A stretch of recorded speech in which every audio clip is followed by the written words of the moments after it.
네, 뇌물수수 등의 혐의로 구속영장이 청구된 박 전 대통령이 내일 법원에 출석합니다. 박 전 대통령의 구속 여부는 법원의 판단에서 가려질 것으로 예상이 되는데요. 네, 이 시간 세 분의 패널과 함께 박 전 대통령 구속영장 청구와 대선 이슈들 점검해 보겠습니다. 김효재 전 청와대 정무수석, 차재원 부산가톨릭대 초빙교수, 서정욱 변호사 나오셨습니다. 어서 오십시오. 어서 오세요. 네, 안녕하세요. 네.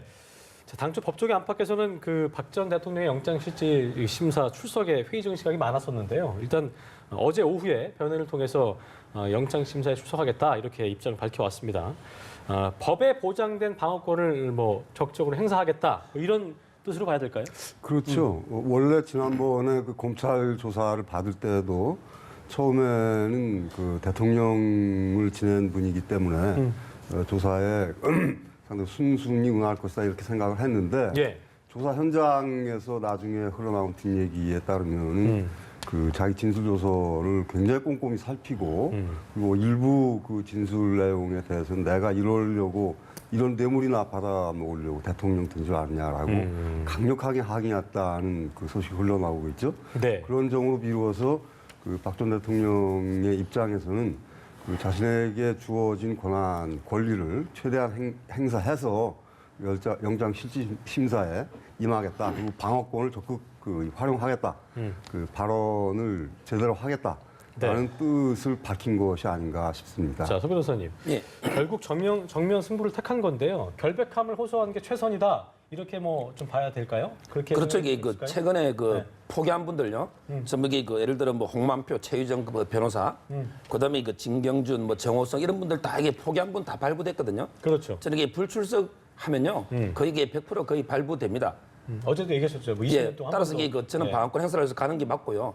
그리고 이게 그 영장 실질 심사 제도 자체가 피의자, 저기 대통령의 말을 들어보는 절차예요. 예. 오히려 이 검사나 변호인이 하는 마지막 진술은 그런 게 참고 사항에 불과하고 주로 이게 판사님이 주로 그 피해자한테 물어보는 절차. 이 절차이기 주도면서, 때문에 예. 대통령이 직접 출석해서 성실하게 해명하는 게 그나마 이게 그 최선이죠. 그렇군요. 네, 1997년 영장심사제도가 도입된 후에 이제 대통령이 출석하는 것은 처음이잖아요. 전 그렇습니다. 대통령이. 그래서 법원도 많은 준비가 필요할 것 같은데 경호나 기타 문제들은 어떻게 됩니까? 저는 이게 그 제가 지금 그 기자들한테 쭉 연락을 받아보면요.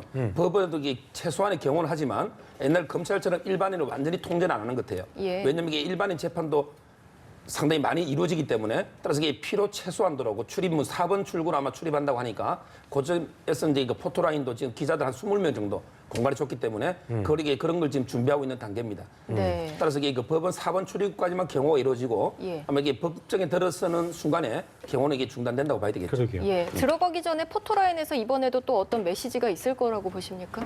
저는 뭐 들어갈 때는 아마 그 저 입장을 밝히지 않지 않을까 하는 생각입니다. 아마 예. 그러니까 지금 그 영장 실질 심사에 임하는 이 그 피의자 입장에서 그러니까 뭐 여러 가지 왈가왈부한다는 것 자체가 어떻게 보면 이 법관에 대해서 또 이 상당한 또 편견을 줄 수 있다는 측면에서 아마 박 전 대통령이 아마 침묵으로 일관할 가능성이 높고요.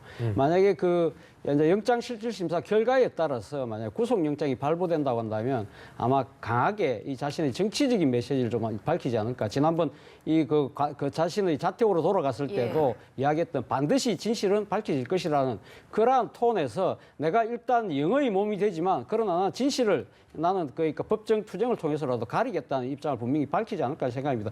그런 메시지를 밝혀야만 또 자신의 정치적인 지지자들로 하여금 이 또 이래 그 결집을 할 수 있고 그것이 정치적 방어망이 되고 그것이 결국 향후 재판에도 상당히 영향이 미친다고 아마 생각을 할 것 같고요. 만약에 불구속이 된다고 한다면 뭐 아마 법원에 대한 경의를 표하는 정도 선에서 입장을 밝히지 않을까 생각합니다. 네. 예. 실제로 법조기관 관계자가 뭐 이런 말을 했다고 그래요. 그 정치적 운명이 사실상 끝장날 수 있는 절체절명의 위기 상황에서 영장 심사를 거부하기 어렵지 않았겠냐 이런 분석인 건데 일단 나오기로 했고요.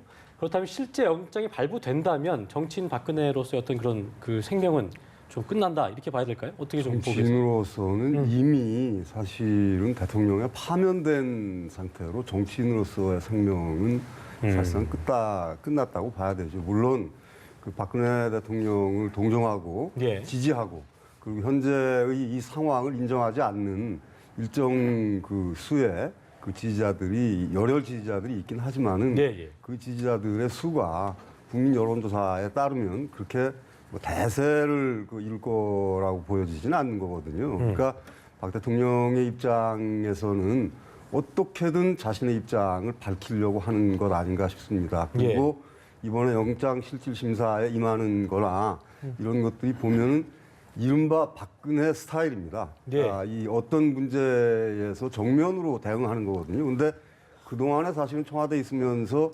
누군가의 그 조언에 따라서 적극적으로 자기 자신을 방어하는 모습은 보이질 않았었거든요. 그저 그냥 침묵으로 일관을 했었는데 예. 그런 것들이 결국 오늘날의 결과를 가져왔다라고 판단한 거 아닌가. 예. 그렇게 보여집니다. 알겠습니다. 네. 자, 변호사님, 이게 보니까 영장 심사가 어떤 식으로 이루어지는지 궁금한데요. 일반 재판과는 좀 다르게 판사 주도로 이루어진다고 하더라고요. 일단 그렇죠. 뭐 어떤 차이점이 있는지 좀 짚어주시죠. 예. 그렇죠. 이게 아까도 말한 것처럼 주로 판사님이 피의자, 저기 대통령의 진술을 들어보는 이게 주된 절차예요.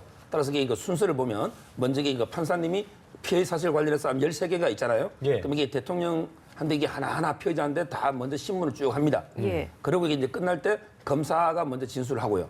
그리고 이제 변호사가 마지막 진술을 하면 이렇게 되는데 주로 이 검사나 변호사 진술은 뭐 보조적인 거고요. 주로 이게 그 대통령의 아마 진술이 주된 절차가 될 겁니다.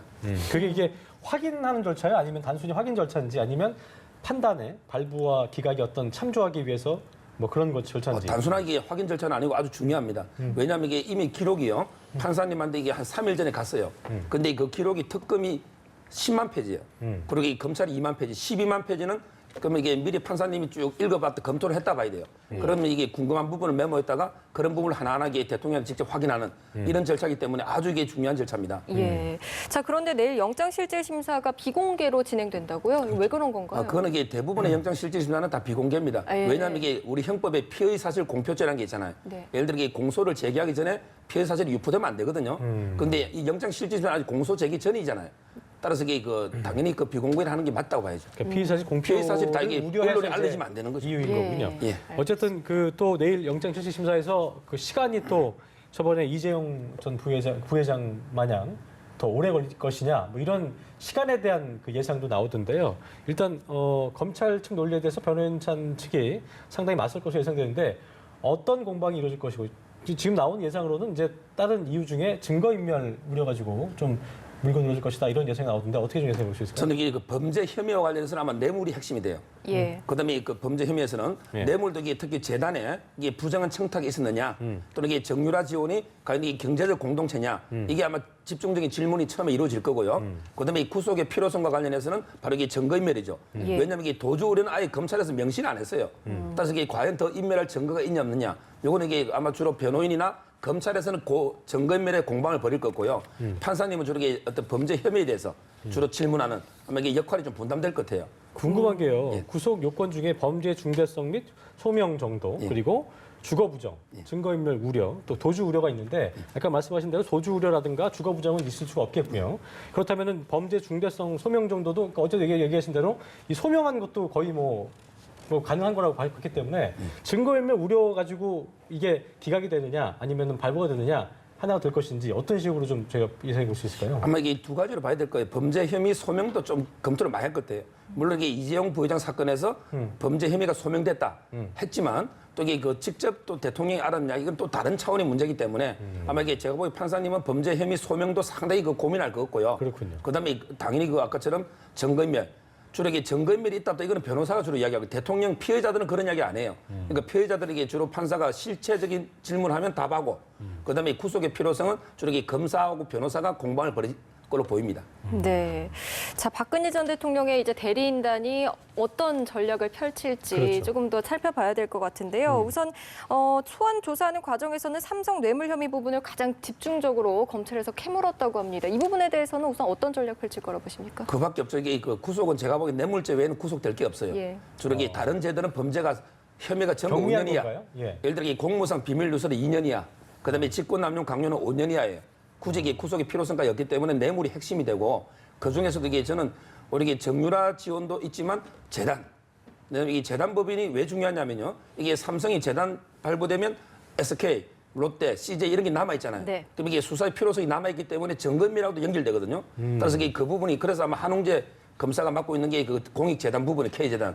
그래서 저는 이게 이원석 검사는 정유라 지원 부분 두 분이 아마 출석한다면 우리 재단 부분이 가장 경론이 벌어지지 않을까 예. 이렇게 보입니다. 근데 변호인단에서는 이제 어느 정권이든 재단을 정권이 설립하면 기업이 지원한 그 선례가 있다 이런 얘기가 나올 거라고 하더라고요. 그래서 이게 똑같은 판례가 있죠. 일회재단 판례가 있습니다. 예. 일회재단 그때는 이게 그 전두환 대통령이 한 건데 그때는 이게 뇌물이 안 되고 강요만 인정되고 기업들에게 지금 무죄가 됐거든요. 예. 따라서 이게 그 선례가 되면 이번에도 이게 무죄가 되지만 그러나 이게 그때하고 지금은 약간 이게 법치주의의 어떤 성숙 정도가 달라졌기 때문에 옛날 이게 과거의 판례 가지고 지금 이게 그대로 적용하기 좀 어렵지 않을까. 그때하고 이게 법치주의 정도가 달라졌다는 거죠. 예. 그래요. 이 보니까 이렇게 전 국민적 관심이 집중된 영장 심사를 과연 누가 맡게 되느냐 이것도 엄청 관심이 쏠렸는데요. 일단 43살의 영장 전담 판사인 그 판사 중 막내인 강부영 판사가 맡게 됐는데 판사도 사람이기 때문에 아무래도 좀 부담이 되지 않을까요?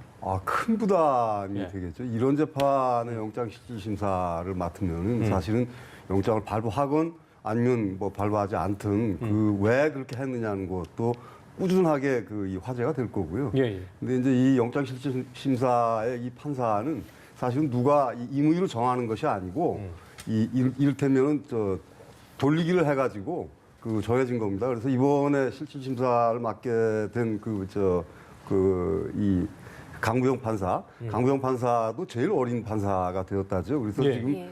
사실은 이 강구영 판사에 대해서 뭐 이러저러한 그 화제가 되고 있는데 그래도 역시 이 강구영 판사는 큰 부담을 가지고 잘 하리라고 믿습니다. 네, 알겠습니다. 자, 내일 실질 심사를 끝내고 나오면 이제 어디에서 대기를 할 것인가 이 부분도 또 관심을 받고 있는데요. 예. 만약 뭐 구치소에서 대기를 하게 된다면 구치소에서 또 규정된 복장을 입어야 하냐 이런 부분도 대기 장소는 이게 법에는 세 가지로 돼 있어요. 예. 서울구치소, 그다음에 경찰서 유치장, 그다음에 검찰 유치감 이 세 가지가 돼 있는데요. 제가 보기에 서울구치소 옛날에 이제 특검하고 이게 검찰은 좀 틀려요. 따라서 이게 특검은 공간이 없어서 서울구치소로 갔지만 통상적으로 이 검찰 제가 수사를 해보면요.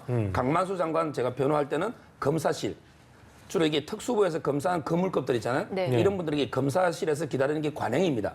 따라서 이게 저는 검찰청 내 구치감은 뒤에 있는데 시설이 너무 열악해서 예. 그런 게 대기할 때가 안 되고 아마 제가 보기에는 검사실, 예. 주로 이게 부장검사 옆에 뭐 조사실이나 예. 또 휴게실이나 이런 데 검찰청에서 기다릴 걸로 저는 예측을 해봅니다. 예. 알겠습니다.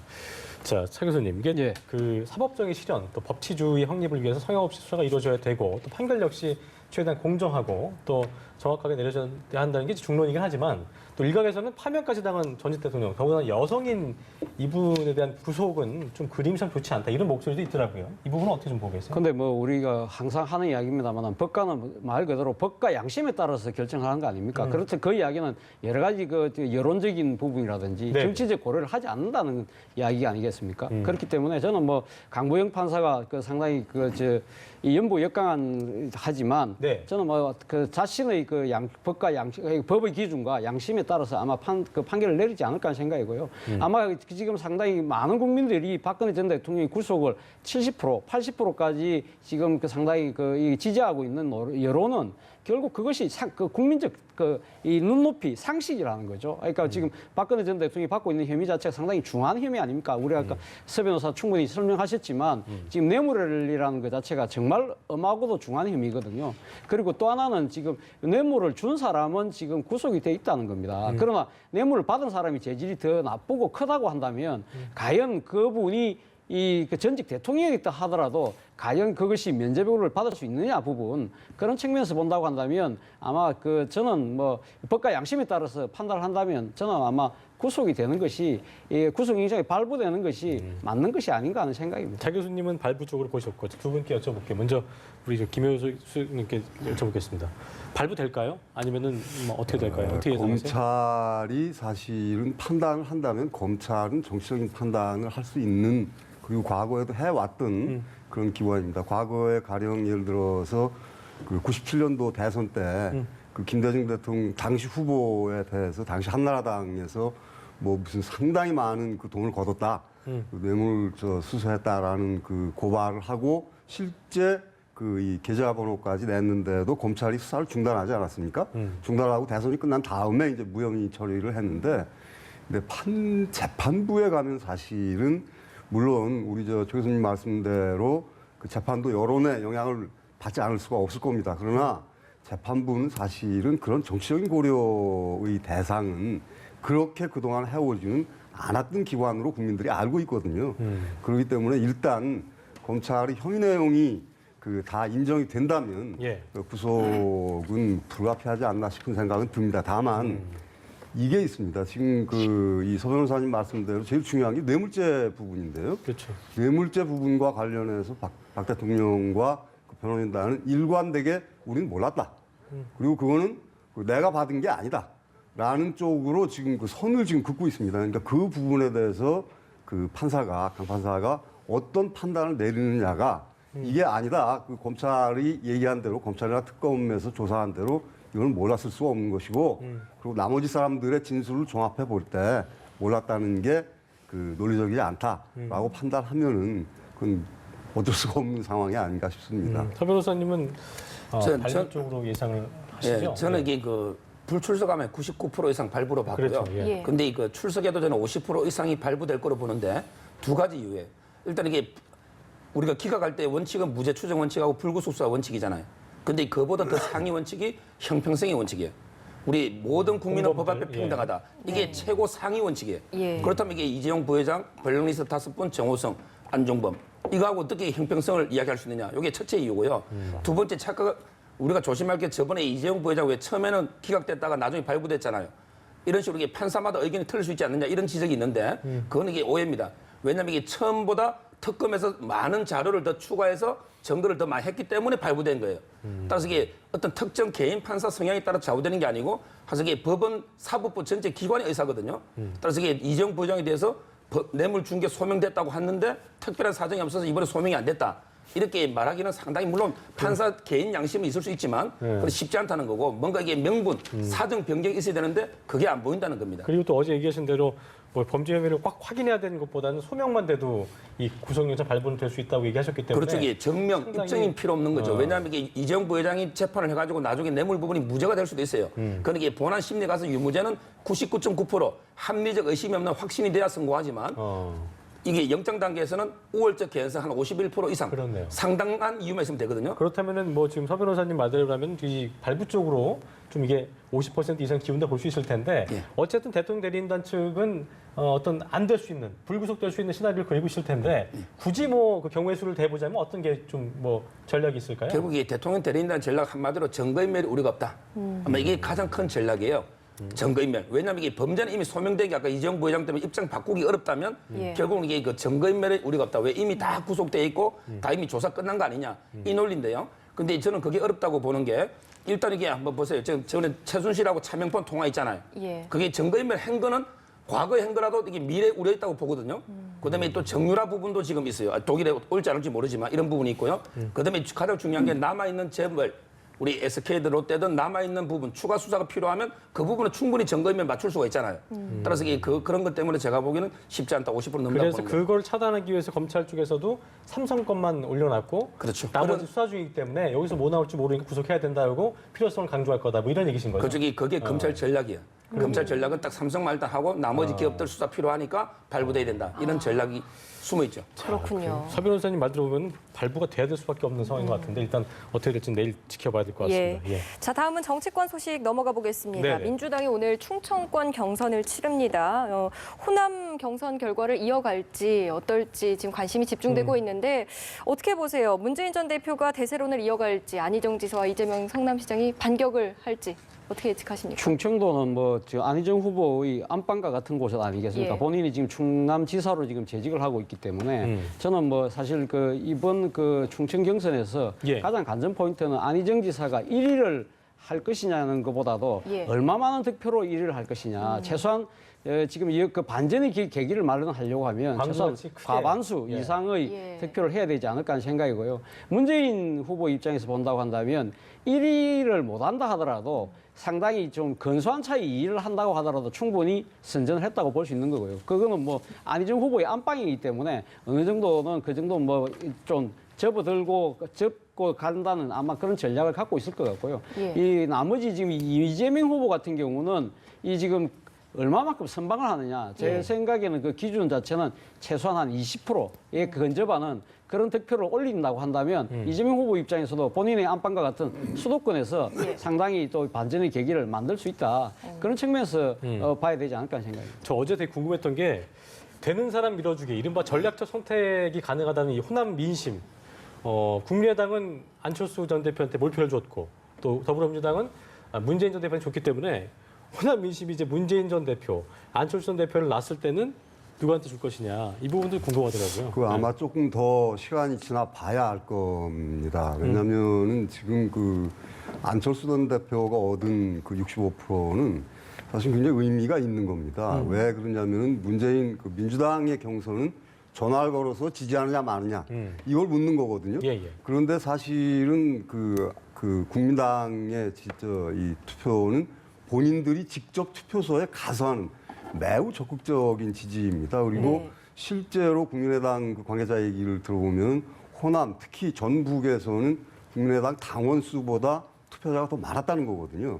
그만큼 이 호남의 민심이 이 안철수 전 대표로부터 조금 멀어지는 거 아닌가 했는데 그 다음날 보니까 안철수 대표가 아주 압도적인 그 지지를 받았단 말입니다. 네. 그렇기 때문에 이 호남 민심은 지금 안철수 전 대표와 문재인 전 대표 사이에서 약간은 좀 이 방황하고 있는 거 재고 있는 아닌가. 겁니까? 예. 그렇습니다. 이게 방황하고 있는 거 아닌가 싶고 그렇기 때문에 그런 것들을 활용하려는 정치 세력도 좀 있고 그런 상황입니다. 타 교수님도 동의하십니까? 저는 조금 생각이 조금 다릅니다. 조금 예. 다른 부분이 그러니까 어떤 부분이 다르냐면 더불어민주당의 그 경선인단이 지금 뭐 박지원 지금 국민의당 대표 이야기 동원된 식구라고 이야기를 했지만 저는 그거 조금 이 정치적인 하나의 프레임이 아닌가 하는 생각이고요. 사실 뭐 지금 그 호남에서만 거의 30만의 경선인단이 꾸려졌거든요. 그 경선인단이 이 누가 뭐 이렇게 그러니까 끌어모은 것이 아니라 그렇죠. 자기친들이 직접적으로 투표에 참여하겠다고 자기친들이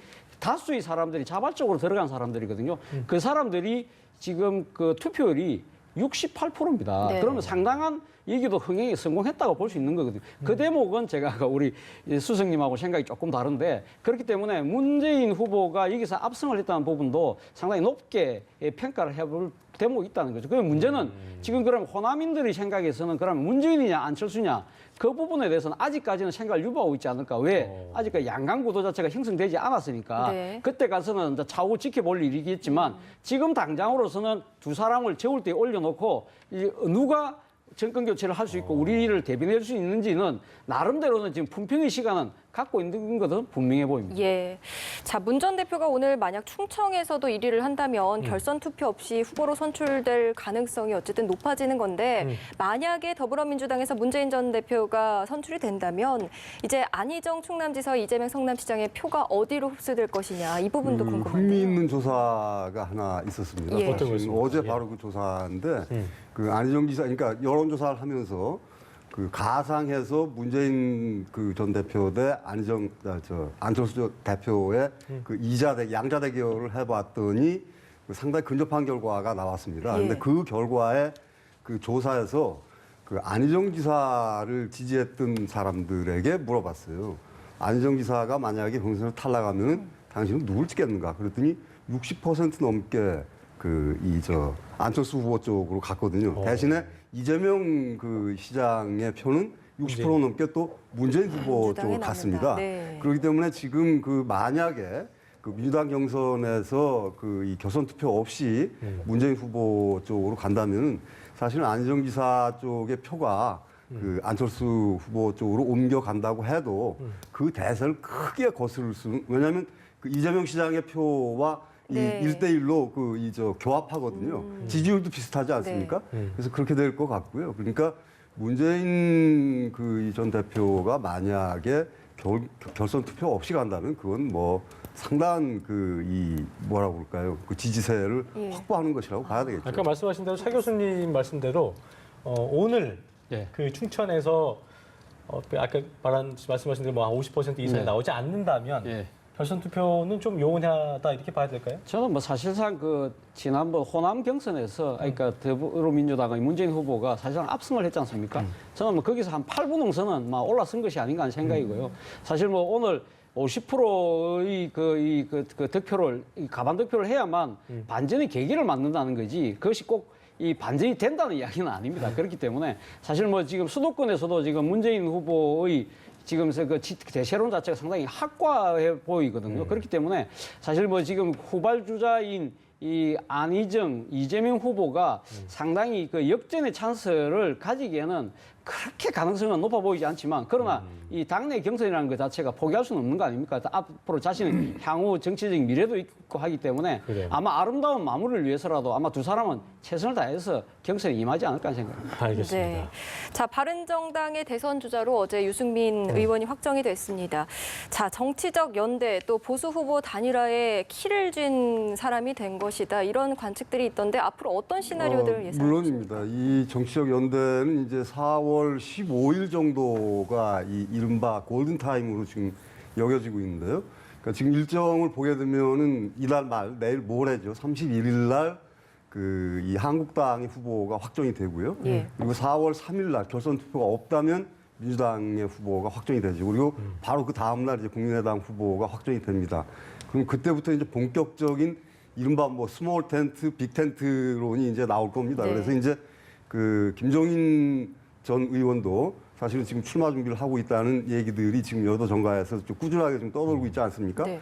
그러면서 이제 이러저러한 합종연행이 이루어질 텐데 1차적으로는 바른정당과 자유한국당 간에 어떻게 되느냐가 문제인데 그 홍준표 지금 가장 유력한 그 후보 선출 유력한 분인 그 홍준표 지사는 그 박근혜 대통령에 대해서 당헌 당규에 따라서 원칙에 따라서 하겠다라고 의견을 밝혔습니다. 그러니까 이를테면 바른정당의 입장에서는 그 자유한국당에서 이 이른바 강성 친박을 정리하면 사실은 뭔가 합쳐야 되는 거 아니냐는 압력이 이제 굉장히 강력해질 것으로 보입니다. 근데 네. 1차적으로 바른정당과 한국당의 이 여부를 봐야 되는데 그게 지금 사실은 4월 15일 이전에 되어야 이 대선에 임하는 여러 가지 그러니까 이를테면 그 이후에 있게 될 투표용지의 그 인쇄 시점이나 이런 것들로 봐서 4월 15일까지로 보거든요. 예. 그러니까 내주, 그러니까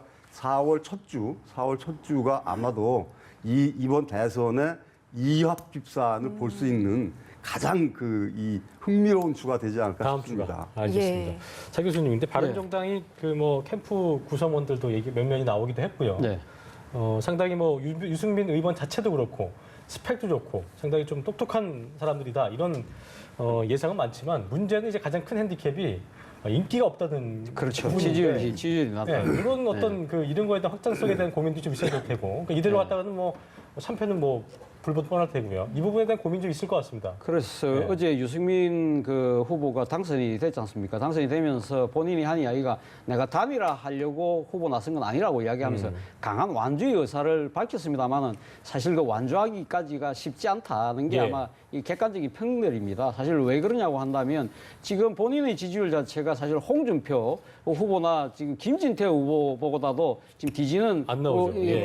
그 지지율 가지고 과연 이 바른정당이 본선에서 과연 살아남을 수 있느냐의 그 궁극적인 회의감이 있는 거죠. 그렇기 때문에 이 지금 유승민 의원은 어제 선출됐습니다만은 자신은 뭐 지금 당분간이라는 표현, 지금 당 측에서 놓은 이야기가 당분간은 조금 일종 자강론에 좀 힘을 쏟을 거라고 이야기를 했지만 그러나 제가 봤을 때는 그거는 일종의 레토릭에 불과하지 않을까 하는 생각입니다. 앞서 우리 수 선생님 말씀하셨지만 지금 시간이 별로 없는 거거든요. 그렇다고 한다면 이 지금 바른정당 입장에서는 빨리 어떤 식으로 이 단일화 연대를 모시게 되는데 문제는 그것이 시간도 부족하지만 명분 자체도 녹록치 않다. 그리고 또 하나는 단일화를 했을 때 과연 유승민 후보가 단일화의 대표가 되느냐 그 부분에서 자칫 잘못하면 말 그대로 정치적으로 흡수되는 예. 그런 결과가 된다는 측면에서 고민이 아마 깊어질 것 같습니다. 맞습니다. 네. 자, 이런 가운데 한국당, 자유한국당 임명진 비대위원장이요. 당 대선 후보 선출된 뒤에 사퇴한다는 의사를 밝혔습니다. 배경이 뭘까요? 원래 사실은 정당은 대선 후보가 선출되면은 정당 대표가 있다고 해도 예. 대선 국면을 위해서 상당한 권한을 후보에게 줍니다. 그러니까 인사권까지를 주는 거거든요.